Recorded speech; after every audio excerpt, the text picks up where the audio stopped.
अभी news nation में मैं हूं आबिद हुसैन शेख।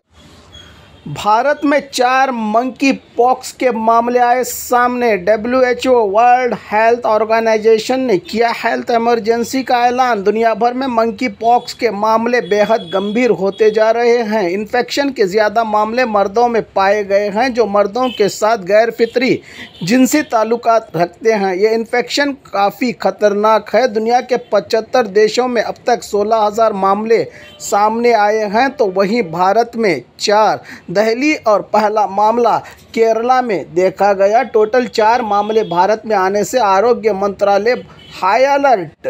कोरोना के बाद क्या दुनिया को एक बार फिर से इस मंकी पॉक्स का सामना करना पड़ सकता है, क्योंकि ये वायरस बहुत जल्द एक से दूसरे में फैल रहा है, जिसके लक्षण सिम्टम्स जिस्म पर छाले, पॉक्स और तेज़ बुखार है।